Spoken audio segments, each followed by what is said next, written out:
So today's episode is unlike anything I've done before.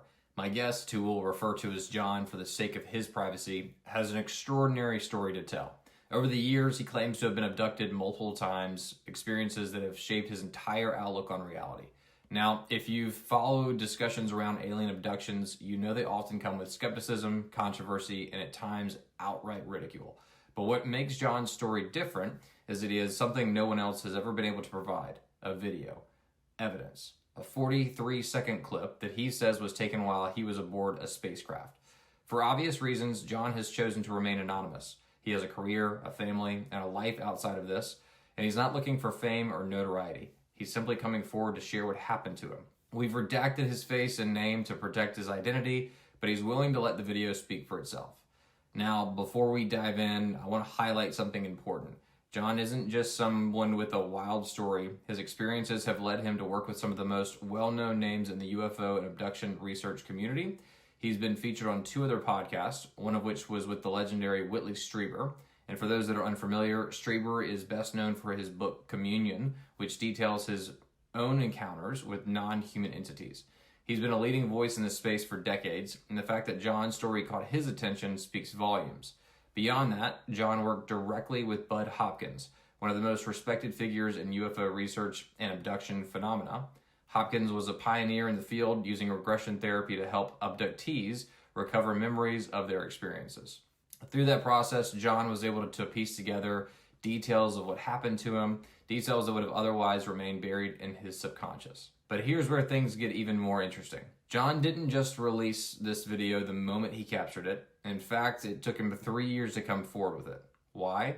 Because before making it public, he wanted to be sure it was real. He had multiple experts analyze and authenticate the footage to rule out manipulation or any obvious inconsistencies. Only after years of scrutiny did he decide it was time to share it with the world. In this episode, we're going to take you through his story, his early encounters, the experiences that led him to believe he was being taken, and the shocking series of events that culminated in him capturing this footage. We'll also break down the video, discuss its implications, and let you, the listeners, decide what to make of it. And for those following along visually, we have multiple versions of the video and screenshots that allegedly show these entities, so you'll be able to see exactly what we're talking about. We also have them at the very end of the YouTube video, so you can replay them as many times as you'd like. Is this the most significant piece of evidence of extraterrestrial contact, or is there another explanation? Stick with us, because this is going to be one of the wildest conversations we've ever had on The Cameron Brown Show. All right, real talk. Whether I'm gearing up for a tough workout or preparing for an episode of The Cameron Brown Show, I need to be locked in. And that's where A-Bomb Energy comes in play. This stuff isn't just another energy drink. It was actually created by an Army Special Ops combat medic who wanted something better, something that actually helps you think clearer, focus longer, and retain information, not just give you a quick caffeine spike. And I can tell you, it really works. I've been drinking A-Bomb before I hit the gym, and it's like flipping a switch. My focus is on point, my energy is steady, and I don't get that crash afterward. Same when I'm recording this podcast. I need to be sharp, engaged, and A-Bomb helps me stay in the zone. Plus, it actually tastes great. So if you're looking for something that gives you a real mental and physical edge, go check them out at abombenergy.com. And when you order, just type Cameron in the notes so they know that I sent you. Trust me, you're going to feel the difference. All right, John, couple technical difficulties getting this thing started, but we are off to the races. Once again, appreciate you joining the show tonight to tell your story and provide some feedback as it relates to not just the video, which we'll get to towards the middle to end of this podcast, but also provide some information as to your background, your experiences, and really what led you to start sharing all this information in the first place. So once again, to start from the beginning, can you give us a little bit of a better understanding of your background and how you came to, frankly, sharing all these stories in the first place? Well, I'm a 59-year-old professional. I've had my own consulting business for 34 years. I am divorced. I have 2 adult sons, and I'm, I guess, an average guy for the most part. I've had many experiences throughout my life, both conscious and with some recovered through regression therapy with Budd Hopkins mainly. I have physical marks. I've had abductions that included friends and and others. Other people can witness to various events. And most importantly, the reason why I'm even coming forward is because during one abduction event that occurred June 12th of 2021 while I was living in Key West, Florida, how, some way, I was able to record a 43-second video on board a spacecraft during an abduction. And it's taken 3 years to release it after having a number of really expert video analysts Right. Authenticate and analyze extensively and essentially authenticate the video, that it's not been tampered with, it's not AI, it's not CGI, there's consistencies in it. It is what it is. The video is also, the original video is also dark and a little pixelated and fuzzy. And that said, when you watch it enough times, you see what you see. Right. And it's tough to dispute what you see. The other kicker in this whole thing is that during the video, and of course you've seen it, yep, you hear my voice make 4 comments during the video. Right. And it's certainly my voice, and your viewers and whoever else is, your viewers and whoever else sees the video can determine for themselves whatever, they want to think. But a lot of professionals and many other people who have seen the video believe it is what it is, as crazy as it may be. Right. And John, we talked about this before, but disclosure seems to be happening at a more rapid pace now than ever before. So 20 years ago, 30 years ago, even though these things were happening to you at that time, I'm sure you felt a little bit strange sharing this as, at that time. But now that it has become so relevant and everybody seems to be coming forward, it seems like you're sharing your story at this time is the right time to do it. Is that correct? Well, I would never come forward if I didn't have the video. Right. Probably. Although, I have spoken to friends, family, number of other people, and most people believe me and, believe what I have to say.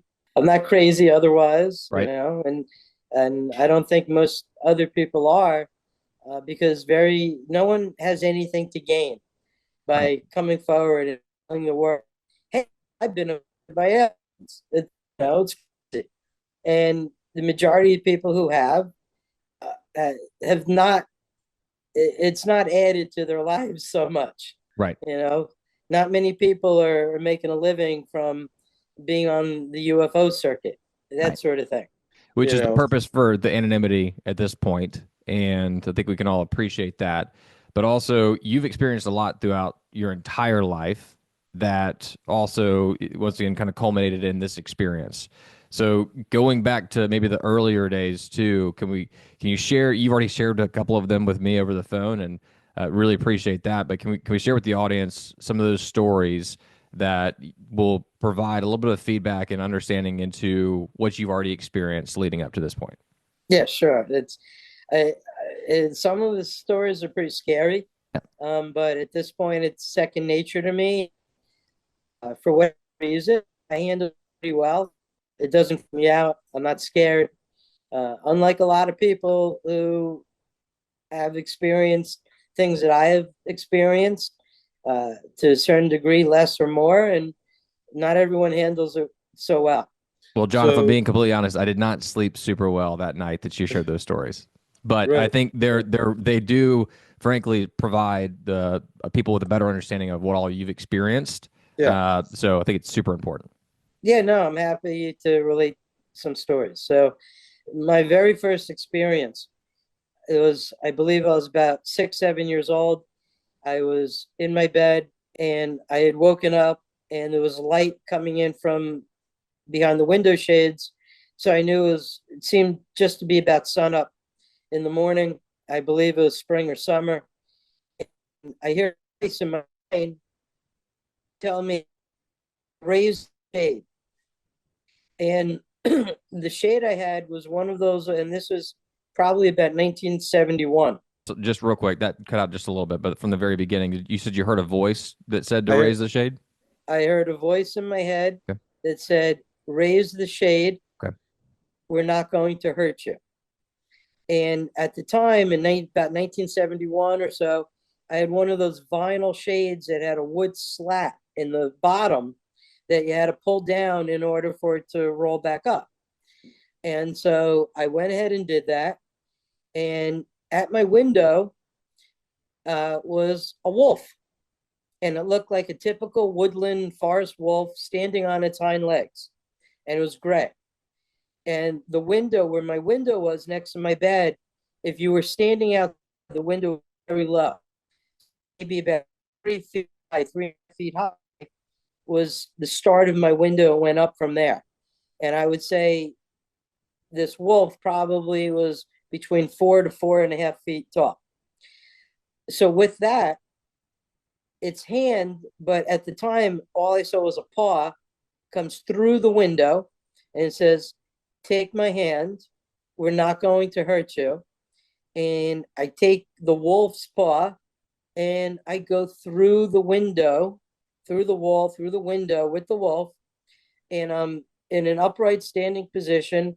So is the wolf, and we're about a few inches above the ground floating. And that is essentially my memory. And that's all came back to me in daydreams, night dreams after that time. Okay. Years later, after writing a letter and to Budd Hopkins, we visited that memory with regression hypnosis. And ultimately, the wolf was not a wolf. The wolf was a gray alien. And we started floating down the pathway in front of my house. And after about 15 feet off to the right was my neighbor, who was 3 years older than me. And she was there floating a few inches above the ground, similar to us. And she was wearing her nightgown. And she got in line in front of us, and her, me, and then the gray behind me. And we started floating down the driveway. It was slightly on a hill down. And above the wires, the power lines and the phone lines, there was a silver saucer floating in the air. And down from the saucer was a blue beam. And I remember headed the beam. That's what. And I had one other abduction later in life, which we can talk about, which I'm happy to talk about, in which I remember going into the blue beam with the grays and almost like an elevator going straight up into the craft. And just to hit on this real quick, and I'm going to forgive me for stopping you a couple of times, just to make sure that people heard everything, because it is going Sure. in and out just a little bit. When you think of like Bluebeam, things that come to mind for me are things like Project Bluebeam, right? Which I think we've maybe hit on a little bit before. Ultimately, government and agencies creating things to basically make people think that they're seeing things, right? When people maybe bring that up, or you tell these stories, do you oftentimes have people say, well, is this real, or do you think you're hallucinating, or do you think there was something else that maybe it could have been occurring at that time? And how do you address that criticism just right off the bat? It's certainly a lot less than you might think. Yep. People either find it interesting or they're kind of ambivalent to it, but the least reaction I get is, you're crazy, you're hallucinating, or it was something else. Right. But that story is one that you shared with Budd Hopkins at the time. Yes. And along with multiple other things as well that made him obviously decide to meet with you and do this regression therapy. I'll continue and tell you. Yeah. Go on with it. Hopkins, Dr. Jake, some of the I would tier investigators into abduction. When they wrote their books and when they went on TV and talked about things, they admittedly held some things back from the public, so that when people did come forward, they had a way of measuring whether someone was just parroting or talking about things they had seen or heard, or if a way of testing someone when they come forward to see if they were more likely a real abductee or not. Right. So at one point, I guess it was about 26, 27 years ago, I had a reason, which we'll go into, I guess.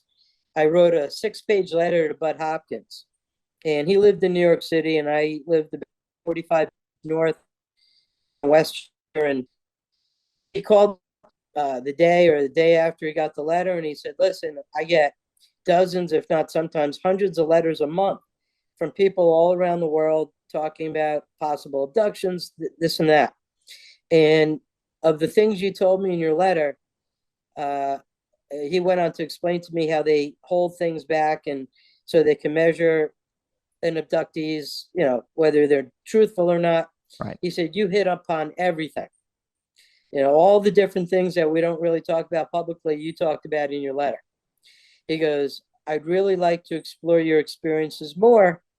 Would you be interested in coming in to speak with me and possibly do some regression hypnosis? Excuse me. So, sure, no problem.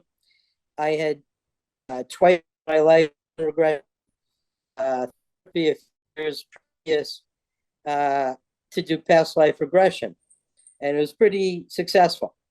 And my ex-wife came with me. She's a professional and very grounded person. And the regression sessions were really successful at recovering some hidden memories of my subconscious about, I believe, 4 or 5 different events that occurred throughout my life up until that point. So to speak to those events, can you provide us with 1 or 2 of those events that occurred that came up in regression therapy? Sure. And I want to get into, at some point, we'll get into the physical marks, implants, etc., other things that have occurred, and maybe you'll talk to those now, but I do want to make sure we follow up with those stories also. Sure thing. Some of that stuff will pop up as I'm talking about things.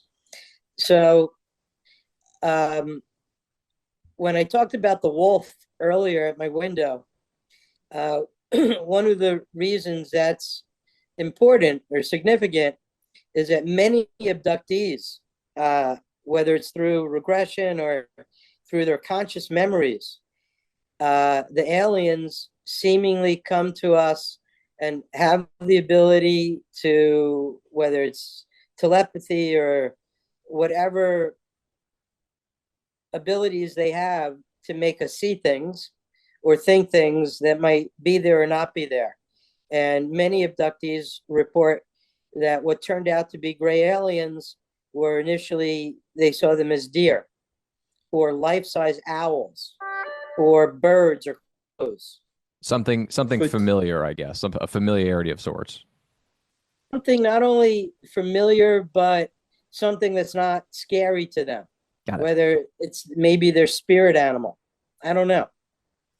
And often people ask me a lot of questions about my abductions and other experiences, and the answer I give most is, I don't know. Right. So I'm not someone, even after all my many experiences and abductions, I'm not someone who's been given all the answers. I haven't seen any star maps. There's nothing that I remember, whether consciously or through regression, that is of any consequence other than we're not going to hurt you. Another occurrence, when I guess I was around 9 years old, I had in the night woken up. I was on the floor next to my bed in pain, and I was screaming, and my grandmother, who was staying over, comes running in, and my parents come running in, and it's probably 3, 4 in the morning. And they had to take me to the hospital, and it turned out I had broken my clavicle. And all anyone could fathom is that I fell out of bed. But I had significant grass and mud stains on my pajamas. So take that for what you will. That was the next memory or anything that was significant. One abduction that occurred, which we talked about on Whitley Strieber's show podcast, which was the first one I did back in December, was I was my good friend at house in West County, and we were younger, and his wife had been away on a business trip, and I was over his house, and it was a little after 11 p.m., and we had each had 2 beers at that time, nothing else. And I'd gone out to his back porch to take a leak off the back porch, which was about 12 or 14 feet high off the ground, and it was kind of rural. He only had one neighbor next door, which is a few hundred, maybe 150 feet away. No neighbors across the street, no neighbors on the other side. And in the backyard, it was all wooded. His backyard was nearly perfectly manicured rectangular acre, beautiful grass, rock face there. And so I'm on the back and I'm doing my thing. And it was a little dark, but there were no leaves on the trees. It was March. And I believe it was 1994. And I see an orange light coming through the trees. And I move my head and I finish my thing and zip up, and I move a foot or two so I had a better view through the branches. And I see this enormous orange light coming through the woods. And to the best of my ability from that point and from a little later on, we figured it was about 300 feet away, probably about the length of a football field. Okay. And the light, it was all one big orange light, and it had to have been 45, 50 feet high. And it was a little more tall, but they're not perfectly circular, but a little more out at the edges. And so kind of egg-shaped to a certain degree? No, not really egg-shaped. Okay. How oval? Got it. Yep. Oval. And it was all orange, all a big orange glow.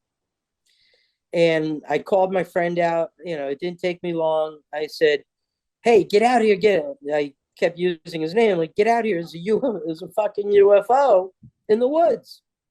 And of all my friends, none of them had ever even claimed to have seen a UFO except for him. And he was a lifelong friend. And while in summer camp, while they were camping up in the Adirondack Mountains, when he was young, he said they had all woken up in the middle of the night after sleeping, and their sleeping bags were around the fire. They looked, and it was a clearing through the trees, and they all agreed they saw just a silver saucer floating above them, and that's all they remembered. Right.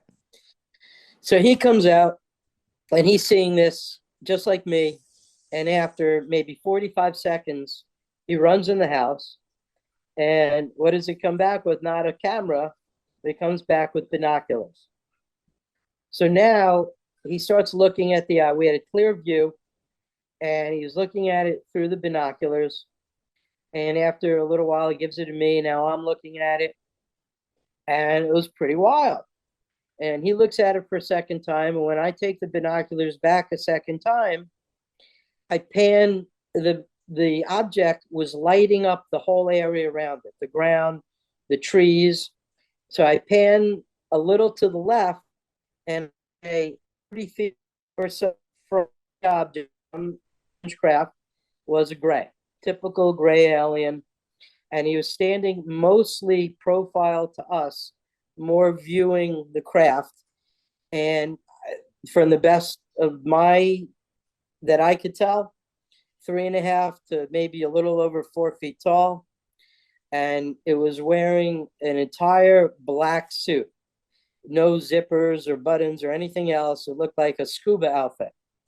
And it had really long, spindly arms, thin legs. Its torso was tiny. And the arms, at the end of the arms, its hands looked to be 4 fingers, huge, really long fingers. The skin, the head and the fingers looked chalky white. And the head looked almost like dolphin skin. How close we could see it binocular. And we could see like one hole, or at least one of 2 of a nostril. So a little slit where a mouth would be, a hole where an ear would be without any lobes, and a big black eye. I didn't see 2, so 1.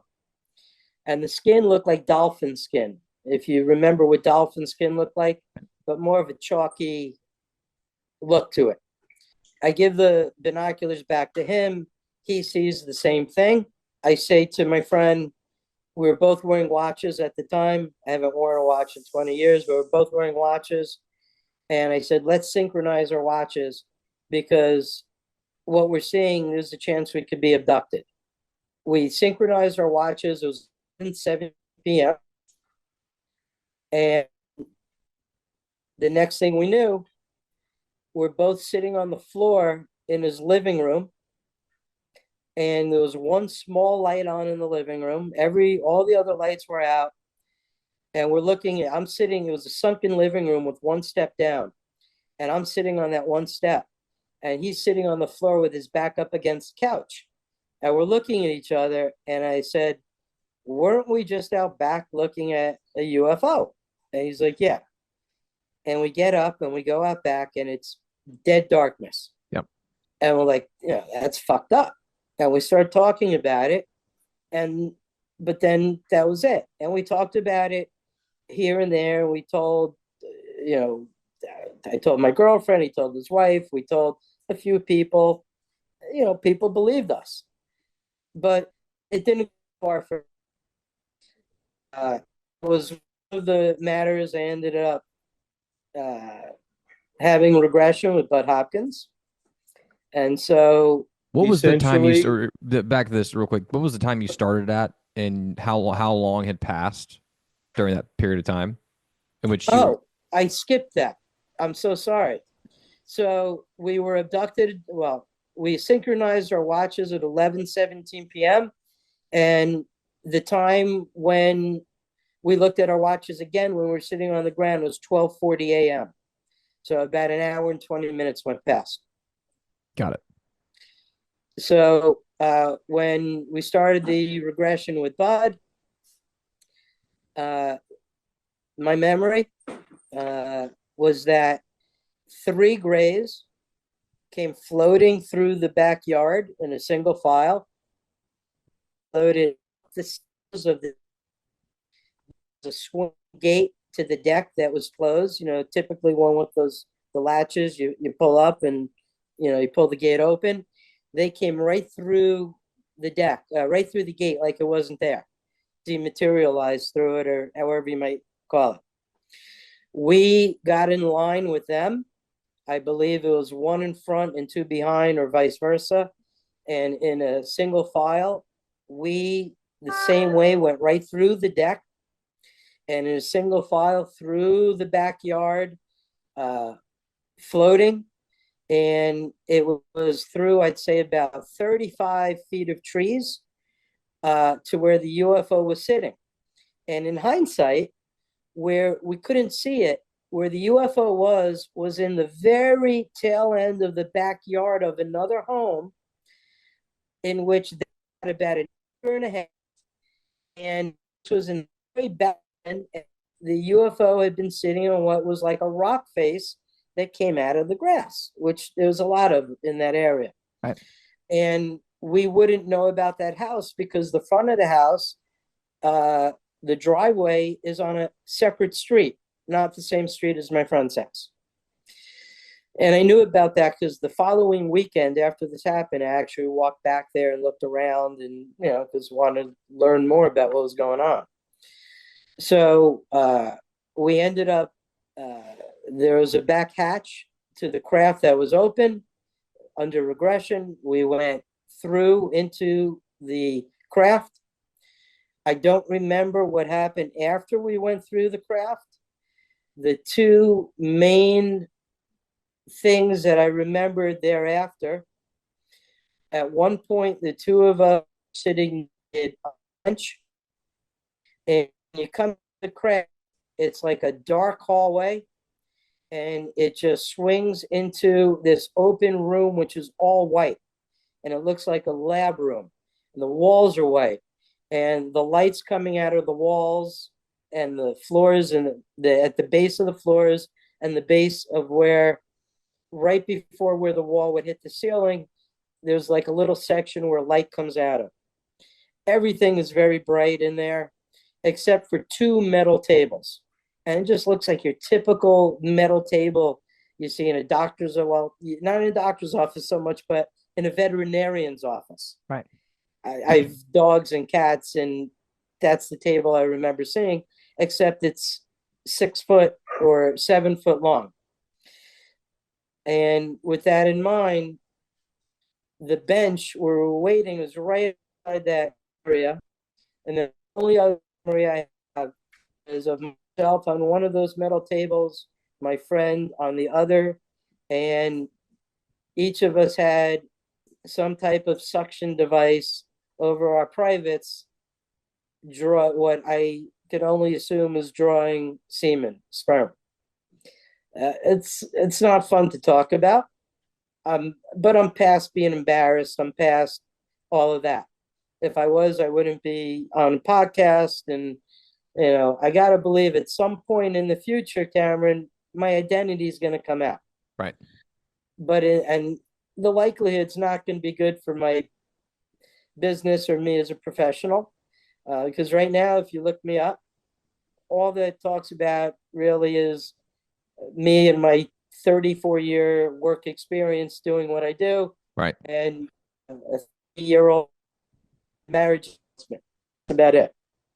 But once my name comes out associated with the alien abduction video, then the first couple of pages of Google searches is going to be so-and-so alien abductee. So Right. It is what it is. And I at least want to get my story out there and try to build some credibility for the video and myself. Absolutely. For if and when it does occur. Well, I appreciate you providing the detail too, and I think it's super important just to be able to tell your story, but also not leave out certain key parts of it as well, so that people really get a full understanding of, you know, what you've experienced, and also potentially those that are listening that have experienced something similar to this as well, so they can find some kind of solace in knowing that, hey, there are other people out there that are also experiencing these things, as wild and weird and crazy as they may sound.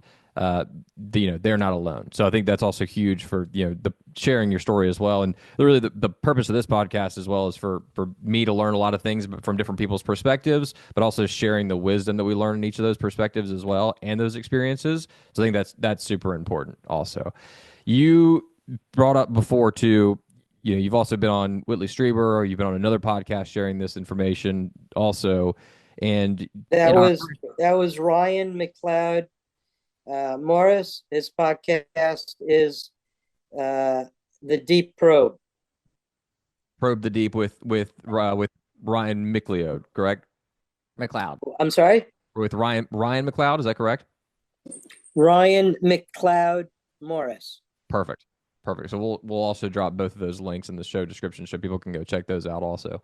Can we jump to the implant story and also some of the bodily things that you've experienced over time? You've told me a couple of those stories kind of offline, but I'd love to dive into those just so people can get a better understanding of what else you experienced on that end also. So I'll jump to the story, and this was the impetus of me writing the 6-page letter to Budd Hopkins about my experiences. So I was living in northern Westchester. I was married. This is about 27 years ago, I believe. And I was having some headaches were ongoing for a good week or so, and it was unlike me. So my wife suggested I go see the neurologist in our medical group.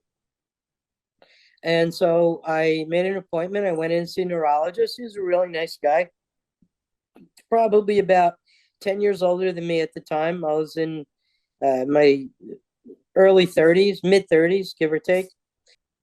Said, let's send you for an MRI. We don't know what's going on, and we just want to make sure nothing. So I go back to him after the MRI, and he's, well, turns out we found something. Don't be frightened. It's totally benign, but we call it Rathke cleft cyst. And it's a small BB-sized tumor in your pituitary part of your brain. And this Dr. Rathke, allegedly, he goes on to explain to me, this Dr. Rathke discovered this about 35 years ago. So it would be about 61 years ago. Right. And Dr. Rathke claimed, to the best of my knowledge, and I could be wrong a little, and if anyone wants to correct me, Google it away. And that allegedly Dr. Rathke claimed that probably around 2% of the world's population is born with this. And most people don't know about it because it's benign, grow, doesn't create a problem. And that, unless you're having a brain MRI, most people don't know it's there. And no one's going to have major brain surgery to remove a small pea-sized benign tumor. Right. And they really only get to study it post-mortem, I'm assuming. And he explains that to me, and he explains that it's in the pituitary, just above the nasal cavity. And he goes on to mention a few other things, that a lot of the things he was saying reflected various things from the abduction world of abductees, including that Dr. David Jacobs of Temple University and Budd Hopkins, I'm pretty sure, wrote a book that came out the same, if not before, Rathke book, claiming their belief around 2 to 3% of the world's population are being abducted on an ongoing basis, which is wild. That's a crazy number of people. But just the different things that were being said had me thinking. So I say to this doctor, I pick up a pen off his desk, and I say to the doctor, and I kept using his name, doctor, let me ask you a question. If I took your pen and I was able to balance a little BB the same size as my Rathke's cleft cyst on the end of your pen, excuse me, I have a pen. And I put the pen up my nose as far as it could go with that BB on it, and I hit it really hard underneath. The doctor cuts me off, and you a crunching sound as it went through the cartilage of above your nasal cavity, and that BB would likely end up about around that same area as your Rathke's cleft cyst.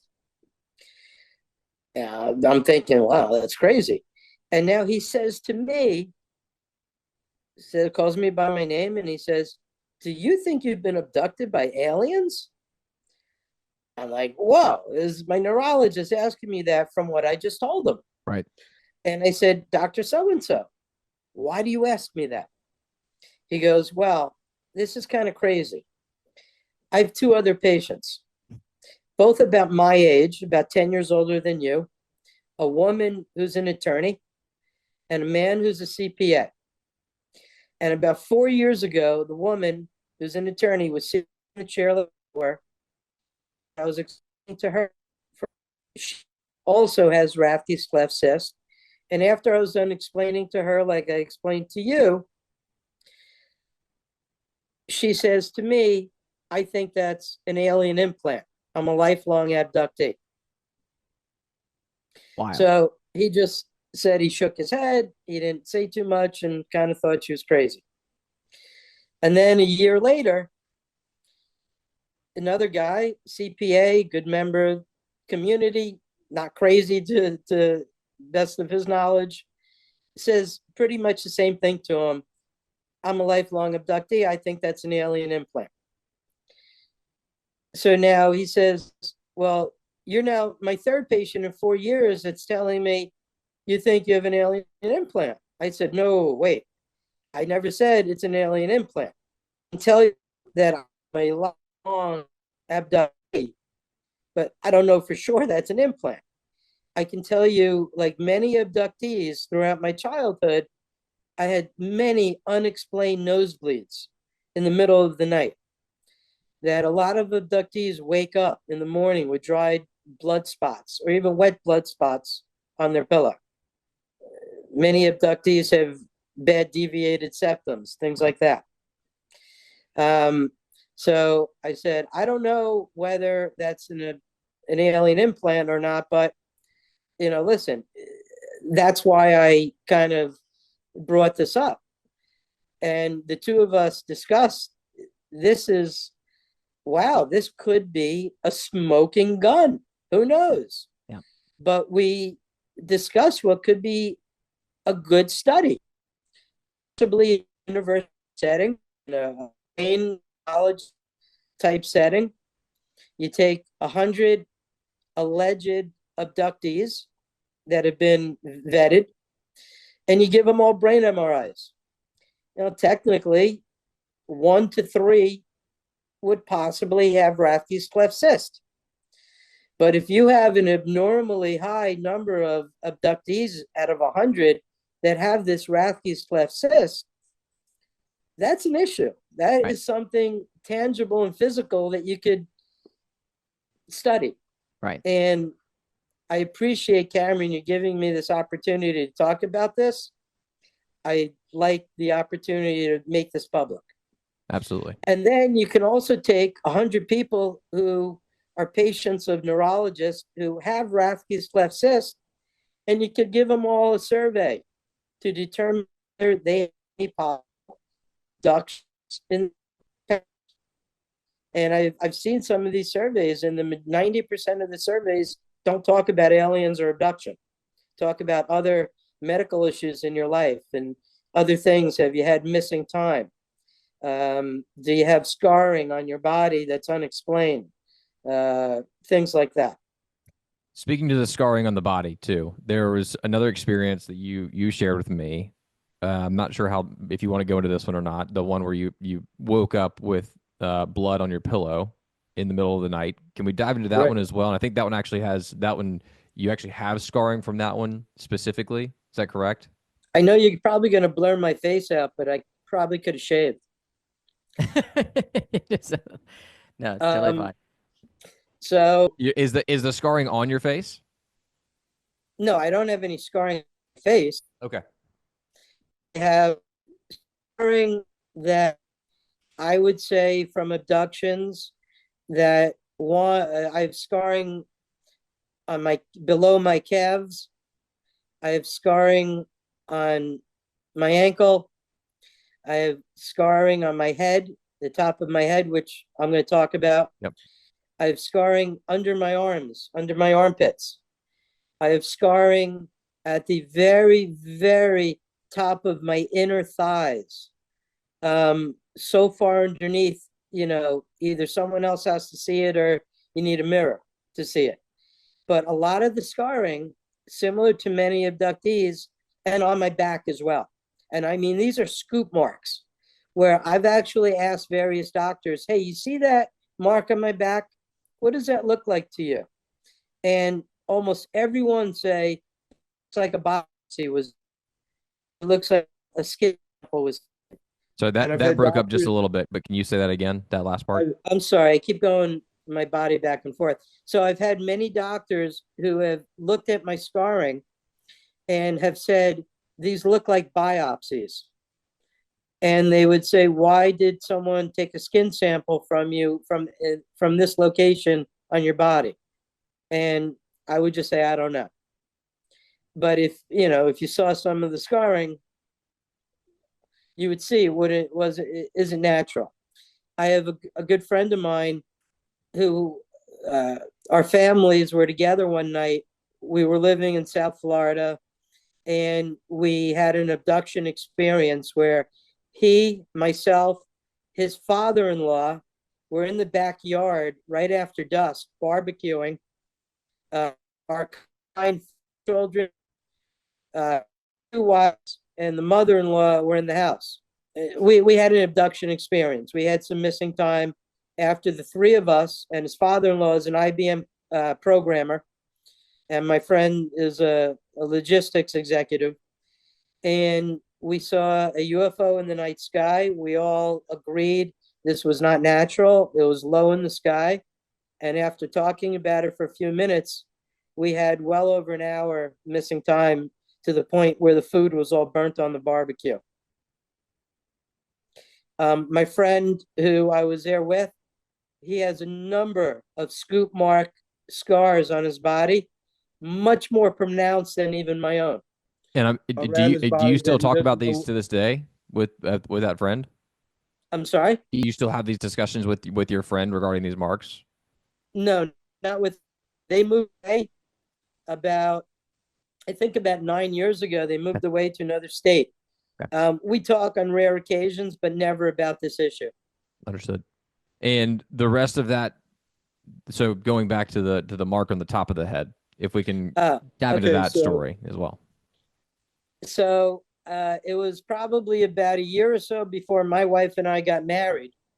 It was in the late 90s, and hold on, I'm trying to make sure. Yeah, it was mid to late 90s, and we were in Denver, Colorado, for another friend of ours' wedding, and we were staying at the Embassy Suites, which was maybe 2 blocks or so from Rockies baseball stadium downtown. And we had a room which we had actually asked for an extra room darkening room. You can actually ask hotels for that, for a room that's extra dark, and which had extra big shades that close the windows. So we're in our room, and I forget, but I'm pretty sure it was the first night we were there, of 3, maybe 4 nights. And I wake up in the middle of the night. When I say the middle of the night, it was likely 2 to 5 in the morning. I don't know exactly. And I was pretty wide awake, and the top of my head felt wet. And I sat up in bed, and I touched the top of my head, actually with my other hand, and my hand was wet. And I turn on the light next to the bed, and the headboard was on the quilt, right, the tables, and I look at my hand, and my hand's covered in blood. I turn around, I look at my pillow where my head was laying, and the pillow is saturated in blood, and it's got to be 5 to 6 inch circle in circumference of blood. And I took my finger and I pressed down on where the blood was, and it bubbled up. That's how much blood there was. And I started hyperventilating a little, and Sure. And I woke. I kind of forget whether she woke up on her own from me kind of, breathing heavy and started to move around, or whether I kind of woke her up. And she said, looked at the blood on the pillow, and she said, "My God, what happened?" And I don't know, but I may have abducted. I sleepwalk. I don't roll around. I'm a good sleeper. And she said to me, just like I'm talking to you, "I think you should go to the bath." She said, "Oh my God, I think you should go to the bathroom and wash it off." And very matter-of-factly, I said back to her, "No, I think we should both just go back to sleep." And with that, I turned the pillow over to the dry side. I turned my body over the other side. I turned off the light, and we both just went back to sleep. Morning comes, I wake up, I go to the bathroom, take a leak, I sleep naked. I turn around after I go to the bathroom, and as I'm walking out of the bathroom, I see in the mirror on my right hip 3 purple triangles. Triangle about size of my thumbnail. Purple in the form of a bruise, not like ink or anything on top of the skin. It was under the skin. And if picture one triangle and then another in each corner below it. And once I saw that, I started freaking out, and I kind of remembered what had happened in my head. I don't remember what happened, just that I remember the blood from a few hours earlier.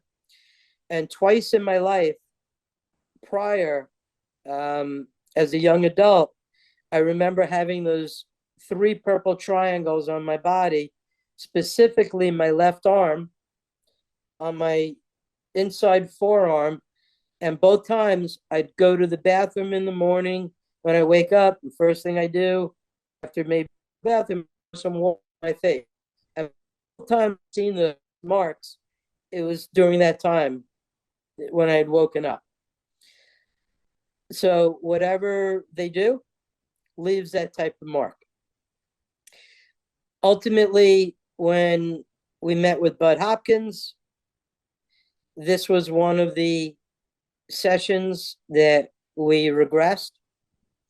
And what I very, very clearly remember occurring with the use of the regression was that standing to the left of me, where I'm in bed, floating above the floor, standing, is one gray, and the typical big head with the big black eyes and this chalky white skin and the black outfit, and 2 more of them at the foot of the bed.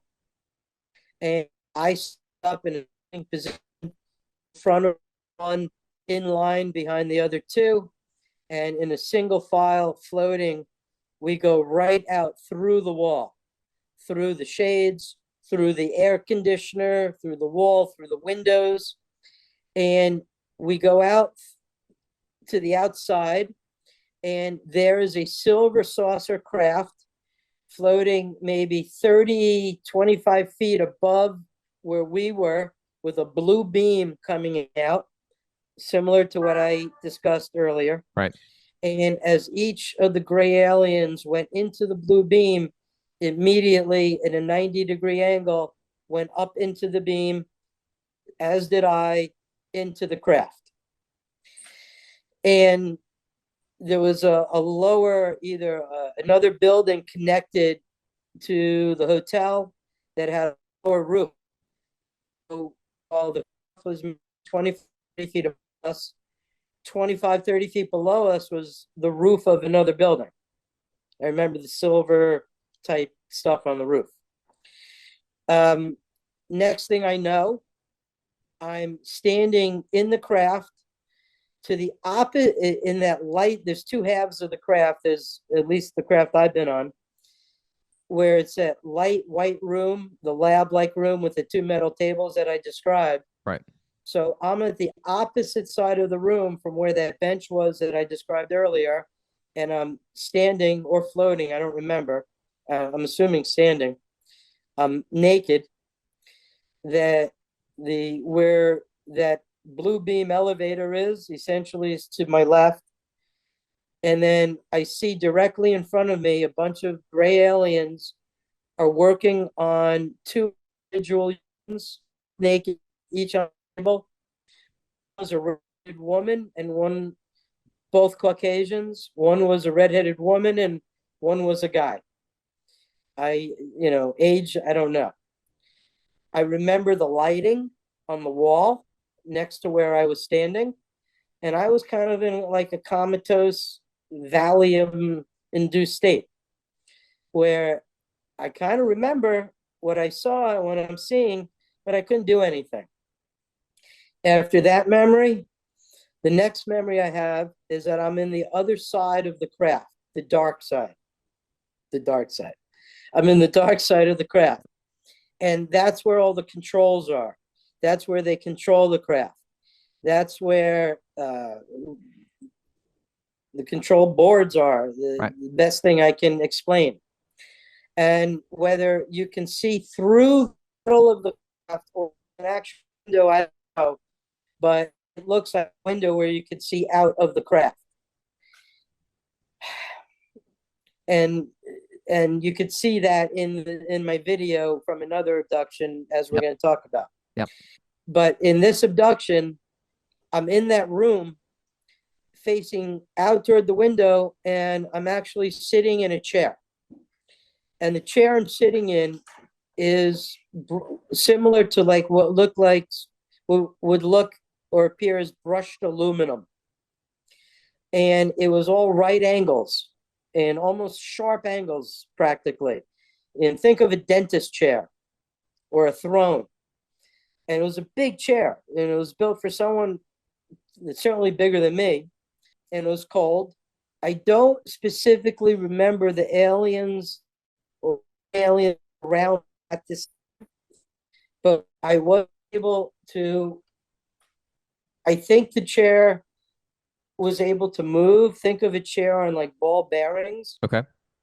And I was tilted a little like this, back a little. And I remember being able to see what looked like a metal skull cap come down from the ceiling and go over my head. And then the only other thing I remember is what looked like a dentist drill also come down from the ceiling on what looked like a metal rod or wires after that. And it essentially drilled into the top of my head through that metal skull cap where there must have been a hole. And that's what happened to me. And for whatever reason, they didn't do a good job of cauterizing. And it all up quickly, and they put me back in the hotel room. That's my story, Cameron. And between the conscious part of what happened, between the evidence of the blood and the scarring, between having a witness of those events, between the regression hypnosis, where I so clearly remembered the memories that I relate to you, and specifically do not remember anything in between those memories. Right. I don't remember walking or being taken to the other room and put in the chair. I don't remember from going from the blue beam into the craft. I don't remember being put up on the wall there. You know, some things are still a mystery. And like I said earlier, I have more questions about my event experiences, and I certainly have answers. Well, John, I'm gonna as we roll into the video and that part of this podcast, I do want to say that it's been in having all these conversations with you. It's been really good to hear you say, "I don't know everything. I these are my experiences. This is what I went through, but I don't have all the answers." Where I feel like somebody who maybe comes across and thinks they have all the answers or says they know exactly what's going on, definitely wouldn't seem near as credible. So for you to say that, I think is also a huge part of this. And I'm typically pretty good about interjecting and asking questions while people are telling stories. But frankly, with a lot of these stories, I'm at a loss of words to a certain degree. And so I'm trying my best here to allow you to really walk through and share all the details, because I think they're super important for telling the whole story altogether. Well, hopefully before the podcast is gone, we get opportunity to answer questions, and I'm always looking forward to answering what I can. And I'll be very honest to tell you, I don't know if I don't know. I've spoken to many other abductees. I've spoken to many people who are experts in different fields. I'm pretty skeptical of a lot of other people's stories. I'm one of the people who always says, listen, you got to back stuff up with evidence. Right. You know, I wouldn't come forward about anything if I didn't have a video. Right. And for God knows how long, people have always said, whether it's experts or just Joe Blow on the corner, why doesn't anyone take a picture, or why doesn't anyone take anything from the UFO if you've been abducted? Well,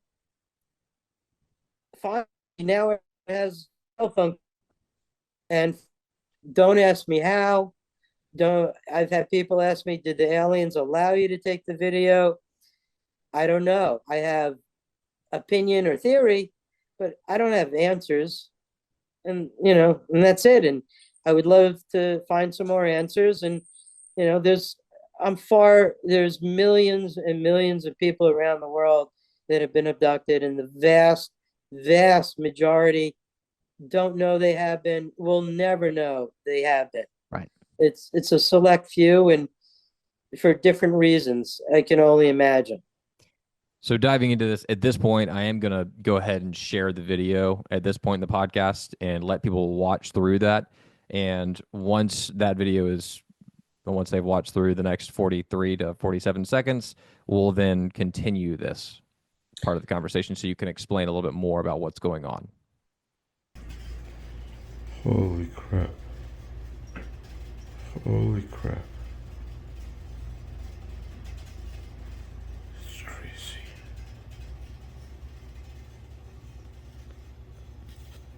Fuck.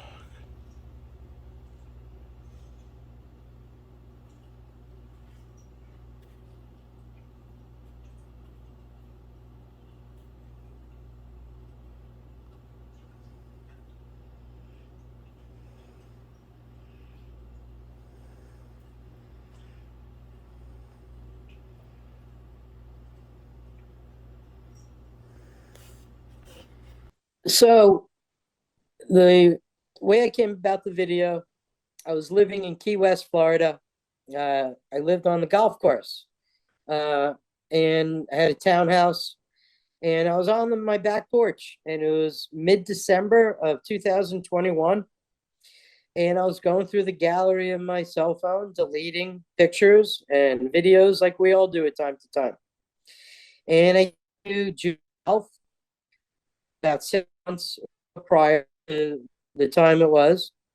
And I deleted 2 pictures, and I came to a video. And sometimes through the little picture we see on our phone, we know what the video is. And other times we have to play the video to see what it was. And I play the video. And like I said, it's kind of dark and fuzzy, but I hear my voice, and I play it back again and again. And I start realizing what I'm seeing. And I have another friend in Key West at the time, and I sent her the video, and I said, tell me what you see, without telling her. And after a little while, she's like, oh my God, this is crazy.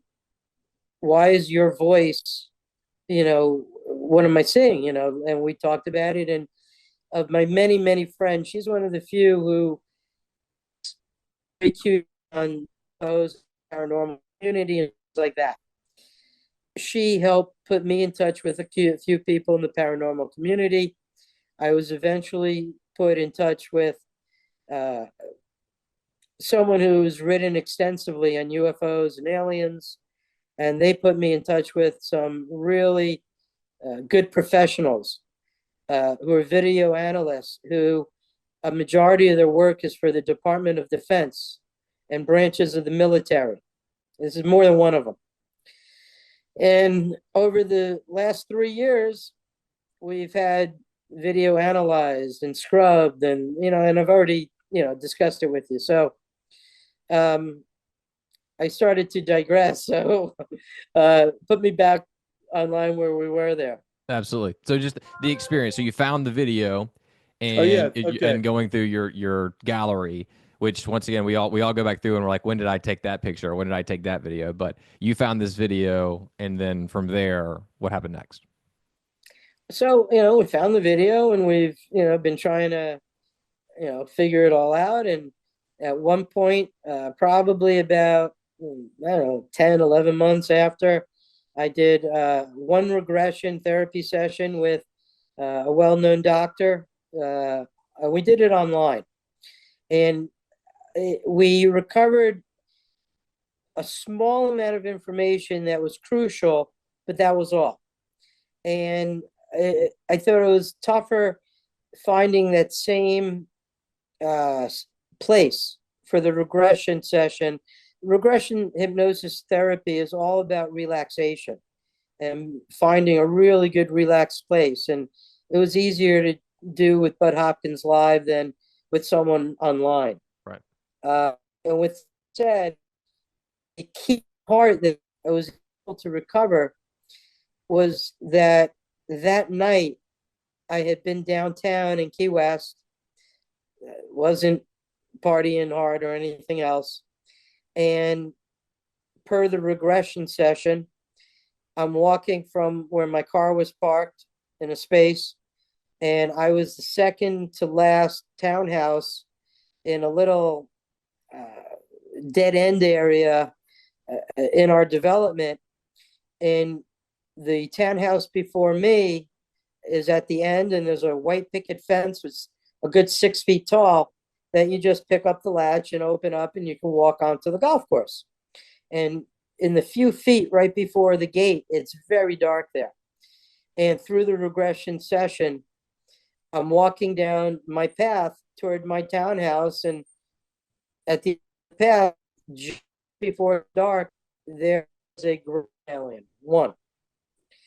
And in that comatose state they put you in, and the two of us float through that white picket fence and around to the left behind the townhouse next to mine, and behind our townhouses, either on or right above the golf course, is this orange glowing UFO, similar to what was in my friend's backyard in the woods.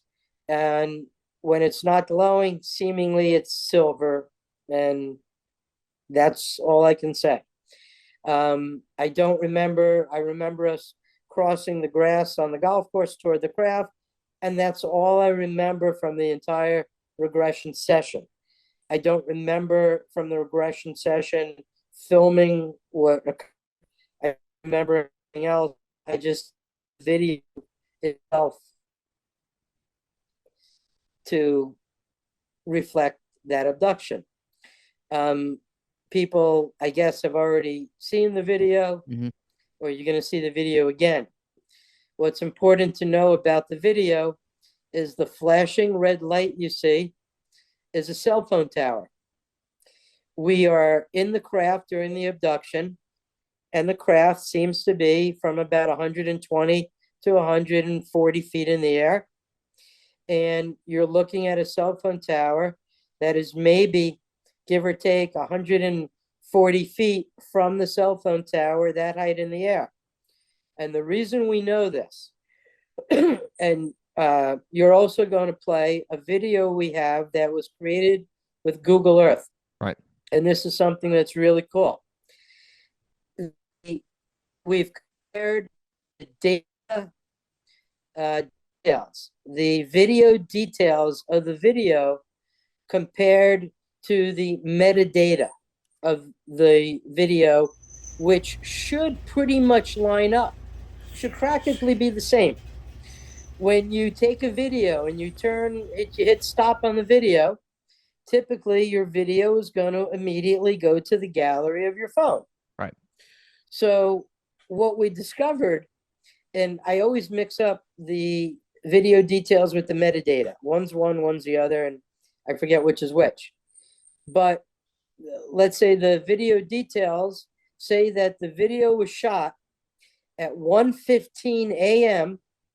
at a specific address, which was 1/3 of a mile away from my home, and which was about 200 feet from cell phone. The video was not edited the gallery of my phone according to the metadata until 4:30 a.m. at my home address. 3 hours and 15 minutes after the video was taken at a different address, the video was added to my phone.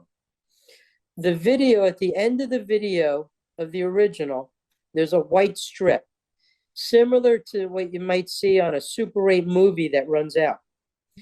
No idea how to explain this. Do you think, because we've now seen this video a few times, do you think that that white strip might actually be the device that's around you? Just curious. Do you think it might be the light in which you're from your surroundings, though? Could it be? It could be the other half of the craft. How I told you, one half is very, very light, Right. Don't have dark. Yep. The only thing is that it's almost like a straight line.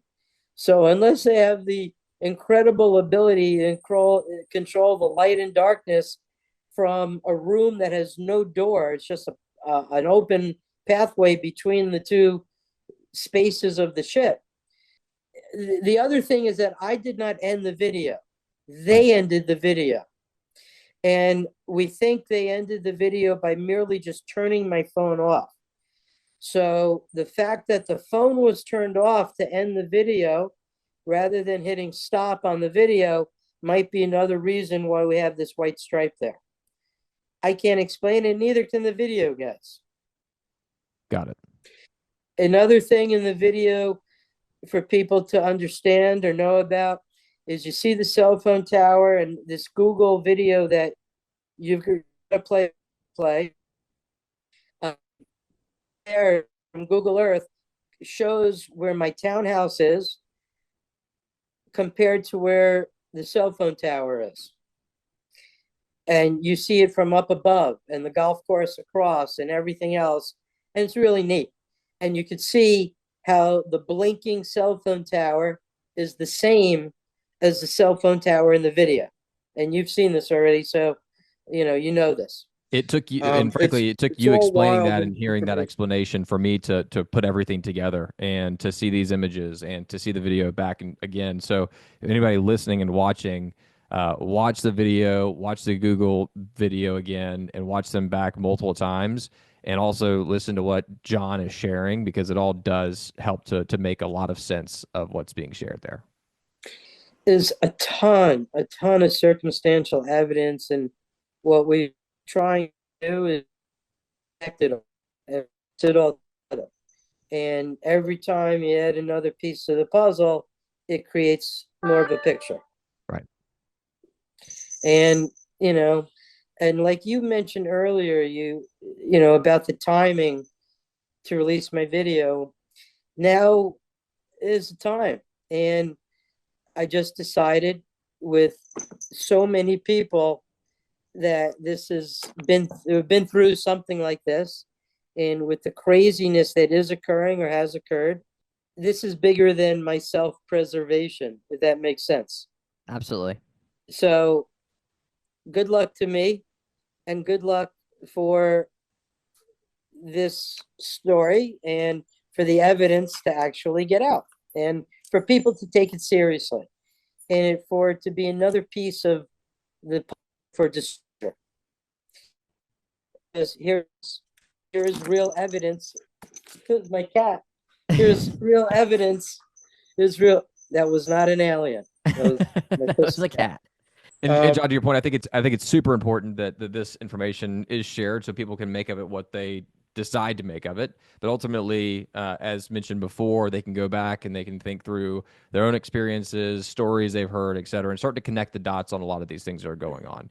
There's a lot that's been mentioned through this podcast. I appreciate you sharing all of your stories, and I know there's also plenty of others that you didn't share on this podcast necessarily, but just to kind of talk on that real quick, of all the experiences you've had, how many experiences similar to those have you had throughout your life that you've come across through the regression therapy, but also just things you remembered without the regression therapy?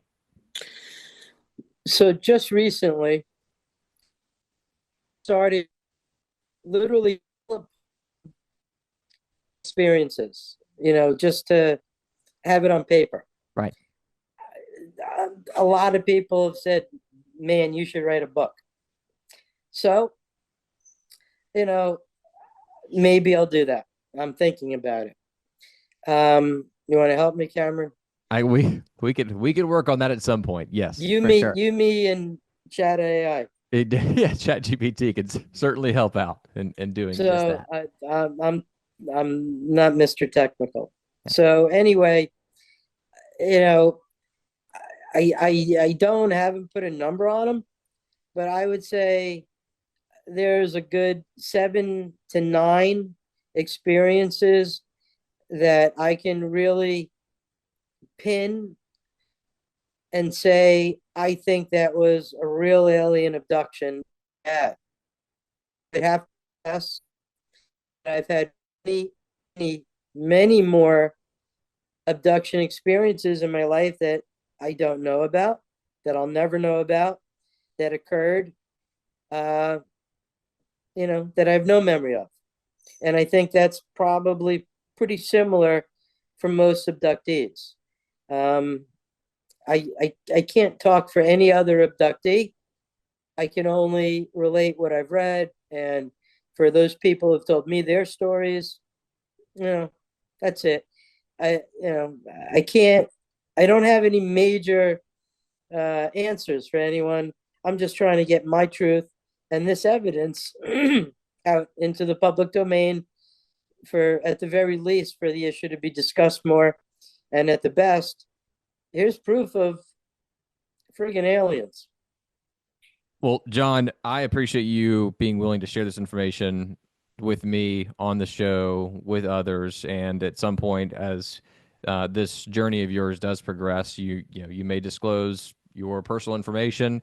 I certainly wish you the best of luck in going through this journey and releasing this information accordingly, but also just appreciate you entrusting me with sharing this information as well and getting it out to the public. Is there anything else that you would like to share before we wrap things up on this part of the podcast? And also, I would love to to have you back at some point in the future. I know people are going to have a lot of questions here, so once we do get those questions kind of rolling in, I'd love to get those answered again in a future episode. But is there anything else you'd like to share with us before we wrap up on this episode? Well, I hope your viewers do pose lots of questions. They should. And I'm happy to respond through you, I guess. No, nothing else. Anything else I say would be a joke. Well, then we'll wrap up here. But John, once again, really appreciate you taking the time to share your stories. I know it's not easy, but appreciate you sharing the information, and look forward to sharing this with the viewers of the Cameron Brown Show. I appreciate your time, Cameron.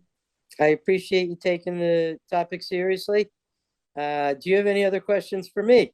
Not at this time, but as we follow up with our viewers, I'm sure we'll have others that'll come up here very soon that I'll also be probably shooting you a message about here in the near future. I look forward to seeing your podcast, and I thank you for your efforts. Of course. We'll talk soon. Good deal. Holy crap. Holy crap. It's crazy.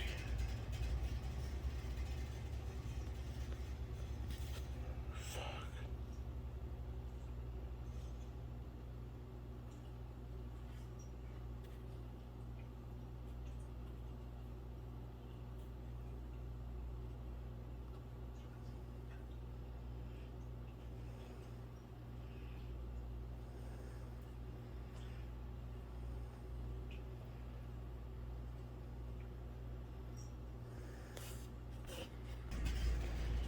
Holy crap. Holy crap. It's crazy.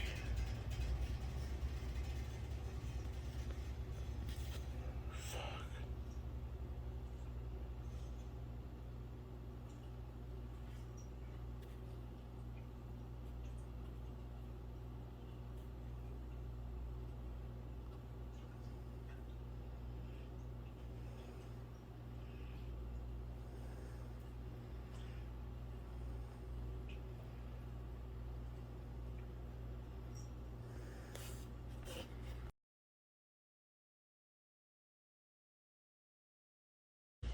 Holy crap. Holy crap.